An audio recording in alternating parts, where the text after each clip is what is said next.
Untuk perbandingan neraca bulanan antara Bank Mandiri dengan Bank Syariah adalah dalam akun liabilitas. Terdapat akun liabilitas atau surat berharga yang dijual dengan janji dibeli kembali atau repo dalam neraca bulanan Bank Mandiri yang tidak terdapat pada neraca bulanan Bank NTB Syariah. Sedangkan dalam neraca bulanan Bank NTB Syariah pada aset terdapat akun piutang terdiri dari piutang, murabahah, istisna, multijasa, kordah, dan sewa. Pembayaran bagi hasil terdiri dari mudharabah, musyarakah, dan lainnya. Pembagian sewa atau salam, aset istisna dalam penyelesaian termin istisna dan persediaan, serta pada liabilitas terdapat akun dana simpanan wadah, dana investasi non-profit sharing, dan dana investasi profit sharing yang tidak terdapat pada neraca bulanan Bank Mandiri.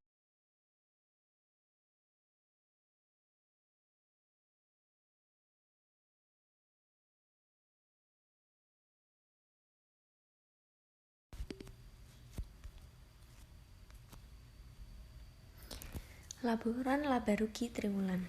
Untuk perbandingan laporan laba rugi triwulanan antara Bank Mandiri dengan Bank NTB Syariah, yaitu pada Bank Mandiri, dalam pendapatan dan beban operasional terdapat akun pendapatan dan beban bunga. Sedangkan pada Bank NTB Syariah, dalam pendapatan dan beban operasional terdapat akun pendapatan dan beban operasional dari penyaluran dana, yang terdiri dari akun pendapatan dari penyaluran dana, yaitu pendapatan dari piutang, pendapatan dari bagi hasil, pendapatan sewa, dan lainnya. Bagi hasil untuk pemilik dana investasi, yaitu non-profit sharing dan profit sharing, dan pendapatan setelah distribusi bagi hasil, serta terdapat pula akun pendapatan dan beban selain dari penyaluran dana, yang terdiri dari pendapatan bank selaku mudhorib dalam mudharabah mukayah, beban bonus hadiah, dan kerugian penurunan nilai aset lainnya atau non-keuangan. Akun yang disebutkan merupakan akun pada laporan laba rugi triwulan Mandiri yang tidak terdapat pada laporan laba rugi triwulan Bank Syariah. Begitupun sebaliknya.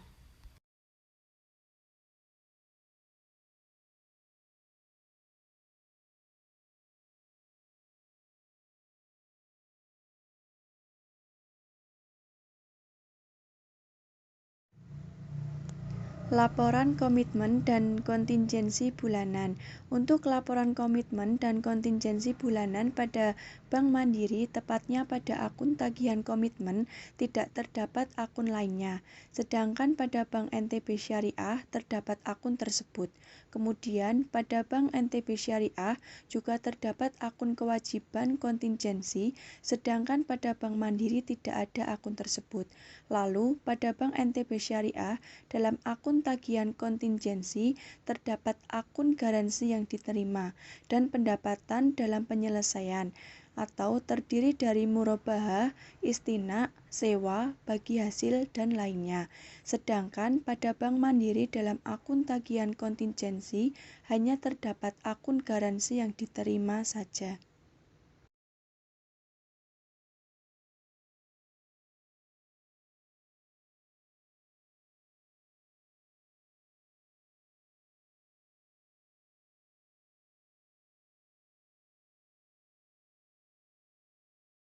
Neraca triwulanan. Untuk perbandingan neraca triwulanan antara Bank Mandiri dengan Bank NTB Syariah, yaitu pada Bank Mandiri terdapat pada aset dengan akun kredit yang diberikan, penyertaan modal, cadangan kerugian penurunan nilai aset keuangan, serta dari surat berharga yang dimiliki, kredit yang diberikan, dan pembiayaan syariah, dan lainnya. Akumulasi amortisasi aset tidak berwujud, dan akumulasi penyusutan aset tetap dan inventaris, serta pada liabilitas terdapat akun liabilitas atas surat berharga yang dijual dengan janji dibeli kembali atau repo. Sedangkan pada Bank NTB Syariah pada aset terdapat akun piutang, terdiri dari piutang murabahah, istisna, multijasa, kodok, dan sewa. Pembiayaan pada hasil terdiri dari mudharabah, musyarakah, dan lainnya. Pembiayaan sewa, salam, aset istisna, dan penyelesaian. Termin istisna dan persediaan, serta pada liabilitas terdapat akun dana simpanan wadah dan dana investasi non-profit sharing serta dana investasi profit sharing.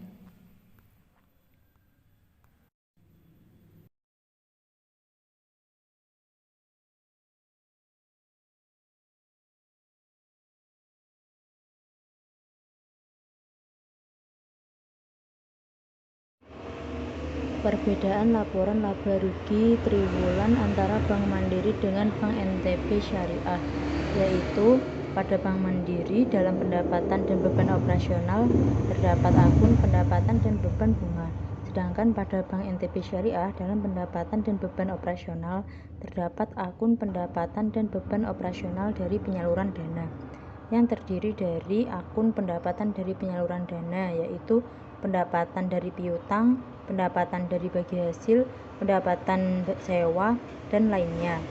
Bagi hasil untuk pemilik dana investasi yaitu non-profit sharing dan profit sharing. Dan pendapatan setelah distribusi bagi hasil serta terdapat pula akun pendapatan dan beban selain dari penyaluran dana yang terdiri dari pendapatan bank selaku mudhorib dalam mudharabah muqayyah, beban bonus wadiah, dan kerugian penurunan nilai aset lainnya atau keuangan. Akun yang disebutkan merupakan akun pada laporan laba rugi triwulan Bank Mandiri yang tidak terdapat pada laporan laba rugi triwulan Bank Syariah.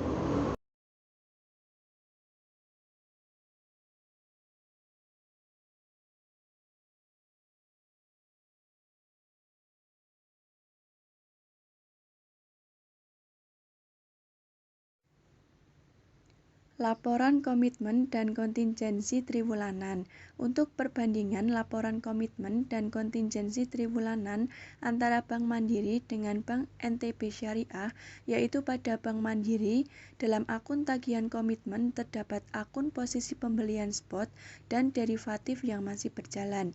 Sedangkan pada Bank NTB Syariah, dalam akun tagihan komitmen terdapat akun posisi falas yang akan diterima dari transaksi spot dan forward.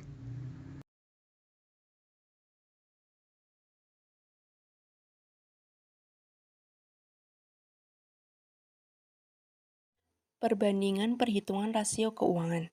Untuk Bank Mandiri, pada bagian perhitungan rasio keuangan, kita melakukan analisis dengan CAR, yaitu dengan melihat akun KPMM atau kewajiban penyediaan modal minimum. Di sini terlihat pada bulan Desember 2020 diketahui KPMM sebesar 19,90%, sedangkan pada bulan Desember 2021 KPMM menurun sebesar 0,30% sehingga menjadi sebesar 19,60%. Jadi dapat disimpulkan bahwa kemampuan bank dalam menyediakan dana yang digunakan untuk mengatasi kemungkinan risiko kerugian dari tahun 2020 ke 2021 semakin menurun. Akan tetapi, pada kedua tahun tersebut, Bank Mandiri berada pada kondisi yang baik dikarenakan untuk persentase pada tahun 2020 dan tahun 2021 sudah melebihi 8%, di mana dalam perhitungan CAR sendiri memiliki batas minimum 8%, dan pada kedua tahun tersebut sudah melebihi batas minimum tersebut, yaitu 19,90% pada tahun 2020 serta 19,60% pada tahun 2021. Jadi keadaan bank tersebut berada pada kondisi yang baik tetapi pada tahun 2021 mengalami penurunan dari tahun 2020.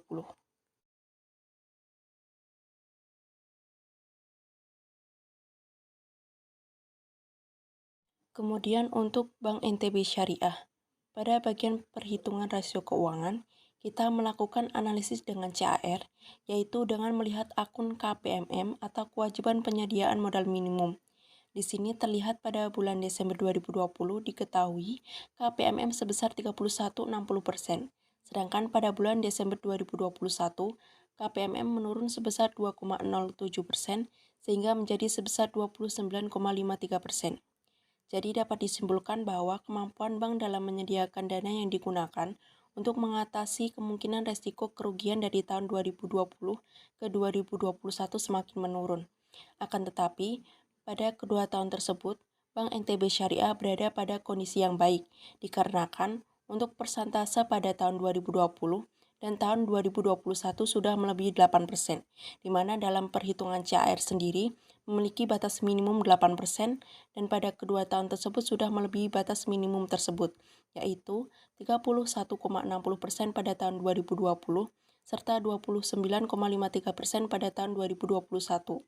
Jadi keadaan bank tersebut berada pada kondisi yang baik, tetapi pada tahun 2021 mengalami penurunan dari tahun 2020.